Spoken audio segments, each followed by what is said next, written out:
What's up, YouTube? We live from the YouTube studio today, guys, and I wanted to talk with you guys about the big earnings we have coming up this week and my predictions, okay? And with that being said, one more reminder.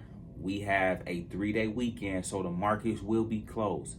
I want you guys to relax. I know we anxious to get back to it. I know if y'all feel anything like me, we can't stand when the market is closed because we love doing our thing, getting to the money, okay? But listen, the markets will be closed tomorrow.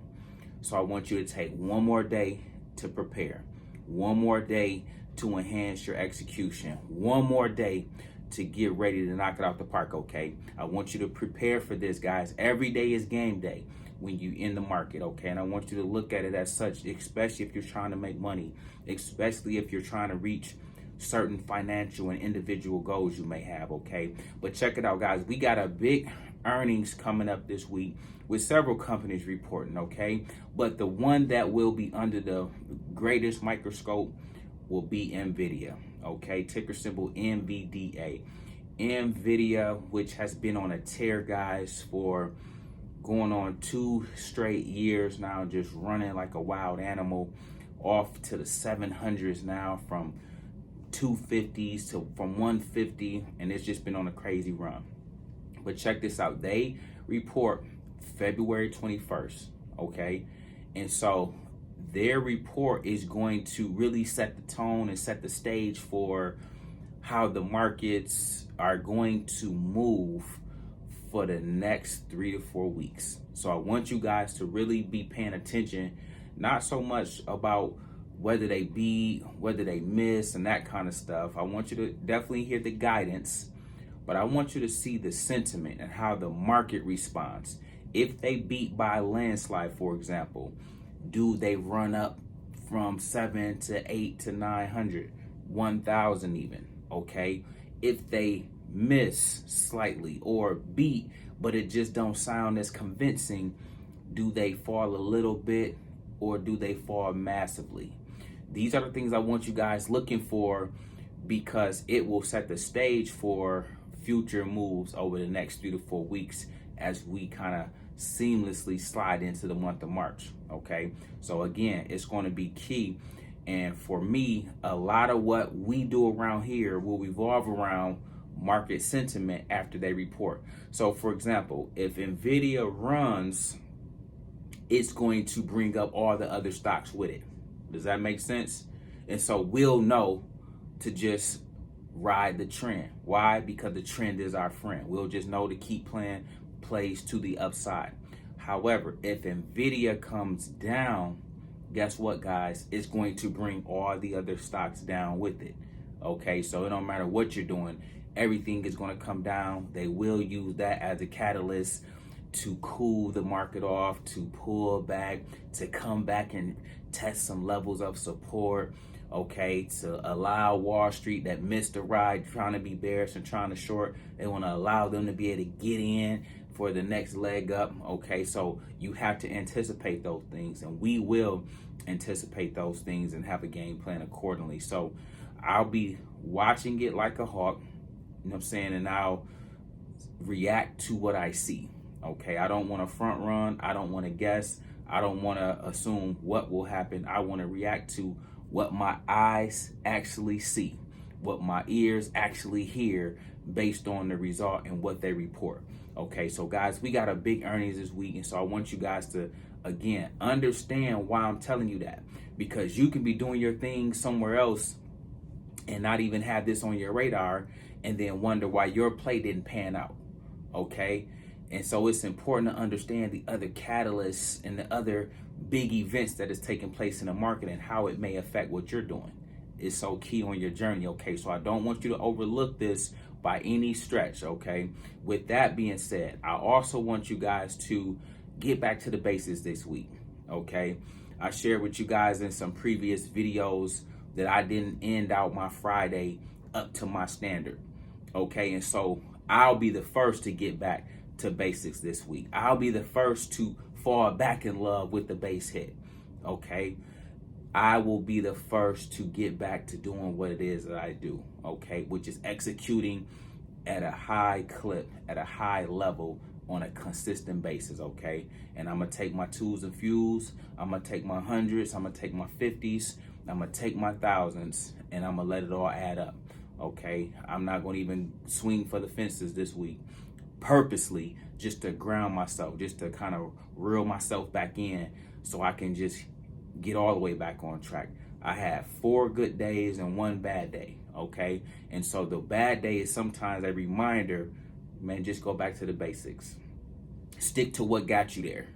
Stick to what you were doing Monday, Tuesday, Wednesday, Thursday, okay? And so that's all it was. Nothing catastrophic, but it was enough of a reminder. You're like, you know what, man? Like I told you guys the other day, having too many plays. Like, I'm a guy that tell you guys to focus on one play at a time, and that's what I do normally. This is why my win and success rate is so high.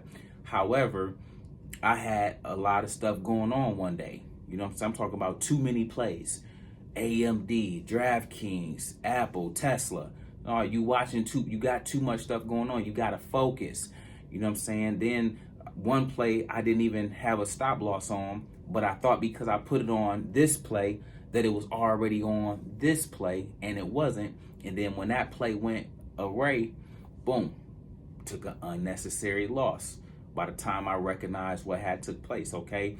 And so it's things like that. So I'm gonna be cleaning up a lot of stuff this week just to make sure I'm back operating at the level that I operate at, okay? When you have a standard of excellence, you live up to that every single day. You don't dumb down, you don't come down and be mediocre, you don't come down to other people's level. No, you operate up here. Okay, and so that's what we'll be getting back to this week. And if that sounds like a plan, I want to see you guys commit to doing the same. Okay, if you know you didn't place your stop loss on, if you know you didn't manage your risks, if you know you didn't cut your losses when you knew you were wrong, if you know you could have got out in profit but you held too long, if you know you got a little bit greedy on a play where you could have just took what you had in front of you but you try to hold out for a little bit more, if you know any of these things that you need to correct for this week, guys, I want you to be ready to do it when we able to get back in the market Tuesday. And speaking of Tuesday, we got a shortened 4-day week. And because the week is going to be short, you have to be even more efficient. Okay, and then we'll go back to having our full week where you'll have the full 5 days to do what you do. But I want you to also factor that into the equation that, you know what, I don't have my full arsenal of 5 whole days to make these plays. I'm only working with 4 because Monday was a holiday. Monday, the market was closed. So factor that in as well, okay? And then, guys, as I often say, please do not trade with what you can't afford to lose. I know I say this often. I know you probably hear this often, but it's so important. Don't over leverage yourself. That's when you really start making poor decisions, when you go too big, you go too heavy, you risk your whole entire buying power. Okay, don't do that. You still gotta remain disciplined in this game, okay? Because for whatever reason, Wall Street finds a way to burn you. They'll find a way to make things go in their favor more times than not than it goes in your favor, okay? And so just understand those odds, understand those dynamics that come with the market. That's why I often say, guys, see profit, take profit. Because when you have done this as long as I've done it, you see some of the egregious things, the wild, crazy, unfathomable reversals that the market may have. Like, like, how did that happen? It wasn't even supposed to break through support. How did we end up going down 4% when it was in an uptrend just a minute ago? Like, little just unusual things happen. So I always say, man, when I'm up 10 to 12%, I'm looking to lock in some profit. When I'm up 15 to 20%, I'm looking to lock in some profit. When I'm up 20 to 30%, I'm looking to lock in some profit. I take the base hits because I've seen far too often, if I don't have enough time on my expiration date, I've seen them pull the ooh-wop on me, myself. I don't even need to go for all the people I talk to every day that can tell me a million success stories and just as many horror stories, okay? And so because I have so much data, so much intel, so much information from everyday people that's doing this, I know it's just best to see profit, take profit. Don't try to hold out for that extra $20. Don't try to hold out for that extra 1%. Nope, that's what got me last week, guys. There were several times I was holding out for $1,000 when I could have just took 900, and then the play went the other way. Okay, and so again, I won't be making that mistake. That's the first thing I'm cleaning up when we get back in the market on Tuesday. I'm gonna come out the gate. I'm gonna do my thing. I'm gonna make my normal 2,000 a day right out the gate. Okay. However, as I get to trading and as I see plays throughout the day, soon as I see, oh, this is what got me last week. I was holding out for 1,000. It's acting like it's having a tough time getting there. Well, I am up 900. I am at 990. Let me go ahead and lock that in. And that's what I'm going to do. Okay. And that's going to be the first step to me cleaning up my behavior and my actions on this week. And then I'll make sure I fine tune everything else and make sure I'm sharp as a knife. Okay. And so again, guys, I want to see you all do the same. Now, you know what it is you need to clean up, because you should, like me, be tracking your results. See, I have all this written down, so I know firsthand what I've been doing. For one example that I'll leave you guys with is the bull trap. A bull trap is when the stock is going up and then you think it's about to go up some more, then it go down. That's been getting me too. Because we're bullish or we're in an uptrend, I'm just buying cars, and thinking, oh, it's going to go up. But yeah, you still got to monitor where you get in at. Okay, I bought a call on Apple the other week, and then Apple been going down ever since. You get what I'm saying? Like, it's dumb moves and decisions like that we got to clean up, but we got to first acknowledge it. If you don't acknowledge the problem, you will never solve the problem. Okay, so don't be delusional in this game. Always be real with yourself. Always be real with yourself about the decisions you've made on the journey, because I have to face the mirror every single day as well. Listen, guys, I just want to tap in with you. We got a big earnings week. That is my prediction for this week in terms of Nvidia. I think they will do their thing. I think they will knock it out the park. However, I am unsure how Wall Street will respond to them continuing their dominance. Okay, so that remains to be seen. But with that being said, we make videos like this every day. So if you like this one, make sure you check out the next one. Remember, most people see the end result, very few consider the journey. Do me a favor, don't forget to like, subscribe to the channel. Make sure you guys grab some free stock using my link below, and I'll catch you guys in the next one. Peace.